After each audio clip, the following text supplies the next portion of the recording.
ታላቁን ፈላስፋና የታሪክ ጸሐፊ ኮርኔሊዮስ ጣሊያናዊውን ማለት ነው እሳቸውን ጠቅሰው ስለ ታሪክ ጸሐፊዎችና እኛ ሀገር ስለ መንግስቱ ኃይለማርያም የተጻፉ መጽሐፍቶች የተጻፉበትን መንገድ ጭምር እየጠቀሱና እያሰናሰሉ ተክለማርያም መንግስቱ የኢሳፓ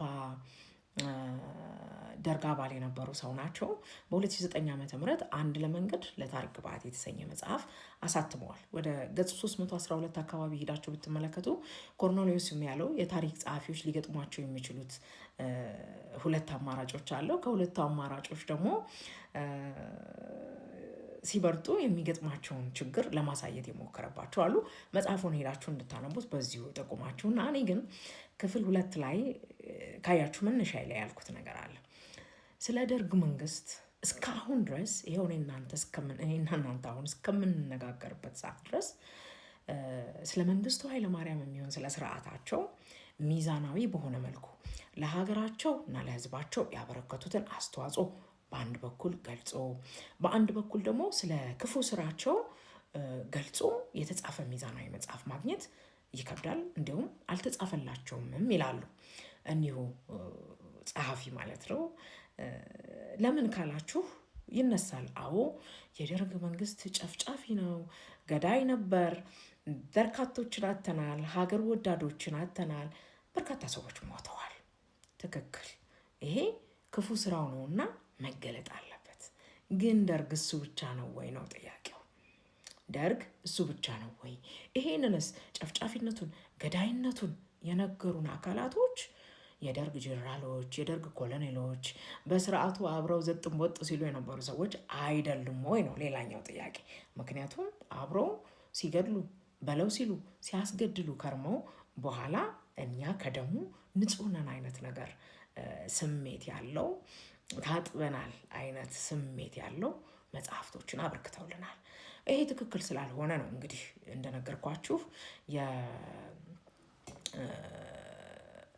በዓሉ ግርማ ህይወቱና ስራዎቹ የሚለውን እንዳለን መጽሐፍ አንስተን እየተነጋገርን ያለ ነው።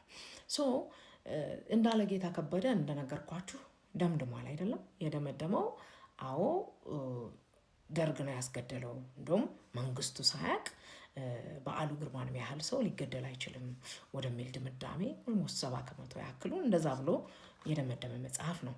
ነገር ግን ሞልቬር የተባለው ደግሞ ጸሐፊ ብላክ ላየን በሚለው መጽሐፉ ስለ ጋሽ በዓሉ ግርማ ጠላቶችና ለዚህ ችግር ያጋለጡትን ምክንያቶች ከነሰዎቹ ስም ዝርዝር ሳይቀር ዝርዝር ጽፏል። ሞልቬር ምን ይላል? ጋሽ በዓሉ ግርማ በጣም በርካታ ጠላቶች አሉት፣ ግን ከምንጊዜውም በላይ ችግር ውስጥ የገቡት የበዓሉ ጠላቶች በዓሉን ለማጥመድ የደርግ ተቆርቋሪ መስለው በቀረቡ ጊዜ ነው ይላል። ከነዚህም ውስጥ ለምሳሌ በስም የጠቀሳቸውን እንመልከታቸው። አንደኛ ገዳሙ አብርሃ ናቸው። ገዳሙ አብርሃ የጀብሃ አባልና በደርግ ደግሞ የማስታወቂያ ሚኒስትር አማካሪ የነበሩ ሰው ናቸው። በኋላ በግልጽ ከድተው ጀብሃን መቀላቀላቸውን እናውቃለን። እንዲሁም ከሀገር ከወጡ በኋላ ራሱ የበዓሉን ጠላቶች ያሰባስቡና ያስተባብሩ ነበር ይላል። በሁለተኛነት ደረጃ ደግሞ ጎሹ ሞገስን አስቀምጧቸዋል። ጎሹ ሞገስ ደግሞ የኢሃፓ አባል የነበረና የቅድመ ምርመራ የሚባለው ሳንሶር ኃላፊ የነበረ ሰው ነው። ለደርግ ሰርቷል። በኋላም ደግሞ የጦቢያ መጽሔትና ልሳነ ህዝብ የሚባል መጽሔት ላይ አዘጋጅ ሆኖ ሰርቷል ይላል። እንደዚሁ በሶስተኛነት ደግሞ ምሩ ወርቁ የሚባል ሰው አለ። እሳቸውም የኢጫት ፓርቲ የነ ባሮ ቱምሳ ፓርቲ ማለት ነው አባልና ወደኋላ ላይም የአዲስ ዘመን ጋዜጣ አዘጋጅ ነበረ። እነ ፀሐይ ደባልቀውም እዚህ ላይ ተጠቅሰዋል። የኢሰፓኮ አባል የነበሩ ናቸው። ስለዚህ እነዚህ ሰዎች በዓሉን ጠልፎ ለመጣል ይሰሩ እንደነበር ሞልቬር በብላክ ላየን መጽሐፉ ያትታል። እነዚህ ሁሉ ሰዎች ደርግን መስለው፣ በነገራችን ላይ ጦርነቱ እኮ የነበረው ከሻዕቢያ ብቻ አይደለም። በደርግ ጉያ ውስጥ የተወተፉት እነዚህን አካላት ጋር ሁሉ ነበረ የጋሽ በዓሉን ጦርነት ቢሆን አይደለም እንዴ? ታዲያ የእንዳለ ጌታ ከበደ መጽሐፍ እኒህን ሁሉ እውነቶች ሽምጥጥ አድርጎ ነገሮችን ሁሉ ደርግ ጫንቃ ላይ ብቻ ለመጣን ለማሸከም ለምን እንደወደደ እርግጠኛ አይደለሁም። እርግጥ ነው የማስታወቂያ ሚኒስትር ቋሚ ተጠሪን ያህል ባለስልጣን እንዲሁም ከመንግስቱ ኃይለማርያም ጋር ነው ራሱ የሚወጡትም የሚገቡትም የነበረውና መንግስቱ ኃይለማርያም እውነት ነው የእርሳቸውን በሙሉ እንቅስቃሴ ያውቁ ነበር። አዎ ለጥያቄም ሲጠሩ ሊያውቁ ይችላሉ። አዎ ሲታሰሩም አያውቁም ማለት አይቻልም። ግን ሲሞቱስ ነው ጥያቄው። ይህን በምን ማወቅ ይቻላል ነው። መንግስቱ ኃይለማርያም ያውቁ ነበር ለማለት አብዛኛዎቹ እንግዲህ በመጀመሪያው ክፍል 1 ላይ ካስታወሳችሁን ሻለቃ ዳዊትን እነ ኮሎኔል ተስፋዬን የመሳሰሉ ሰዎችን ስንደረድር የደህንነት ሰዎችም ጭምር ናቸው አይደለም። እነዚህ የደህንነት ሰዎች በጋሽ በዓሉ ግርማ ላይ እኮ ኦልሬዲ ጥርስ ነክሰዋል አይደል? ምክንያቱም ተተችተዋል። በዛ መጽሐፍ ውስጥ የእነሱ ሚስጥር ተጋልጧል። አገር ሻጮቹም አገር በመሸጥ ተከሰውበታል። ለዚህ እኮ ነው ሲታሰሩም ሲጠየቁም እንደውም ቲያትሩ ላይ